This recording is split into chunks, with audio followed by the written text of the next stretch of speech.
Have you ever looked around at the world and felt a sense of unease? A feeling that something big is on the horizon? From ancient prophecies to modern-day events, there is a growing buzz that we might be living in what many call the end of the age. Now, before you click away, this isn't about fear-mongering. It's about looking at the world with open eyes, connecting the dots, and exploring some truly fascinating ideas. So, what exactly is the end of the age? It's a concept found in many spiritual and philosophical traditions. It doesn't necessarily mean the end of the world itself, but rather the end of a particular era of human history and the beginning of a new one. Think of it like the transition from one season to another.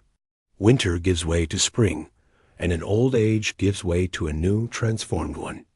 Many ancient texts describe specific signs that would precede this great transition.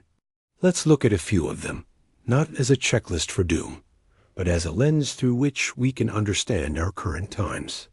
One of the most commonly cited signs is global upheaval and conflict. Throughout history, there have always been wars and disputes. But think about the scale and nature of conflicts today. We see tensions between major world powers, regional conflicts that ripple across the globe, and a general sense of instability that feels different. It's not just about armies on a battlefield anymore. It's about economic rivalries, cyber warfare, and political polarization that divides nations and even families. These texts spoke of wars and rumors of wars, and it's hard to deny that. This phrase resonates deeply with the 24/7 news cycle we live in today. Another sign often mentioned is the rise of widespread natural disasters. Earthquakes, floods, wildfires, hurricanes. It seems like every week there is a new headline about a record-breaking weather event or a catastrophic natural disaster somewhere in the world. Scientists point to climate change, and they're presenting compelling data. Interestingly, ancient prophecies also described a time when the earth itself would seem to groan, with famines, pestilences, and earthquakes in various places.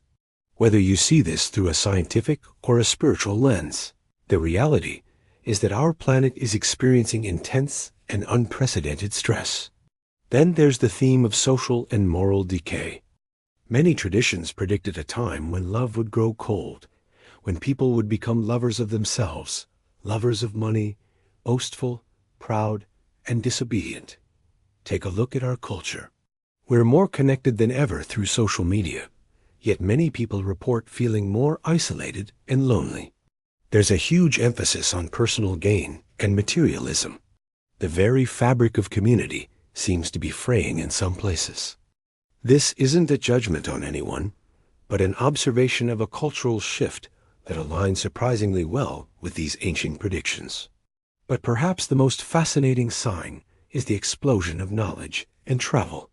One ancient prophet, Daniel, was told that in the end times, many shall run to and fro, and knowledge shall be increased. Think about that for a moment. For most of human history, people lived and died within a few miles of where they were born. Travel was difficult and dangerous. Knowledge was limited, passed down through generations. Now, look at our world. We can fly to the other side of the planet in less than a day. With the internet, the entire repository of human knowledge is literally at our fingertips. We can communicate instantly with someone on the opposite side of the world. The exponential growth in technology, travel, and information in just the last century is staggering, and it perfectly matches this specific prophecy. The very device you're watching this on is a testament to this incredible increase in knowledge. So we have global conflict, natural upheaval, social shifts, and an explosion of technology and travel. When you see all these signs converging at the same time, it's hard not to pause and think. It's like a complex puzzle where the pieces described thousands of years ago are now fitting together right before our eyes. Now, I want to be very clear. This isn't about setting dates or predicting the exact moment something will happen. Anyone who claims to know the specific day or hour should be viewed with extreme skepticism. The purpose of these signs was never to scare us, but to awaken us, to get us to look up from our daily routines and consider the bigger picture. It's a call to self-reflection. What are our priorities? Are we living lives of purpose and compassion? Are we contributing positively to the world around us? The feeling that time is short can be a powerful motivator for change, not for panic. It encourages us to mend broken relationships, to seek truth, and to focus on what truly matters. Instead of seeing this as an end, we can see it as a prelude to a new beginning. Many of these same traditions that speak of a difficult transition also speak of a coming age of peace, restoration, and renewal. They describe a time when the world will be healed, when justice will prevail, and when humanity will enter a new and better chapter. So, the proof isn't in one single event, but in the convergence of all these signs happening simultaneously. It's the pattern, the symphony of events playing out on a global stage. The evidence invites us to be aware, to be prepared not by building bunkers, but by building character. It's about spiritual and mental readiness. If you find these ideas concerning, that's a normal reaction. But I encourage you to channel that concern into something positive. If you're struggling with anxiety or feelings of hopelessness about the state of the world, please know you're not alone. Talking to a friend, a family member, or a mental health professional can make a world of difference. There is always hope, and there is always help available. Ultimately, whether you believe we are in the end of the age or simply a period of intense global change, the takeaway is the same. Live with intention. Be kind, seek wisdom, and look toward the future not with fear, but with an alert and hopeful spirit, ready for the dawn of a new day. What do you think?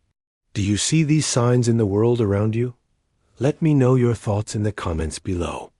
I'm genuinely curious to hear your perspective. Thanks for watching and taking the time to explore these big questions with me. If you found this thought-provoking, consider subscribing for more deep dives into the mysteries of our world. See you next time.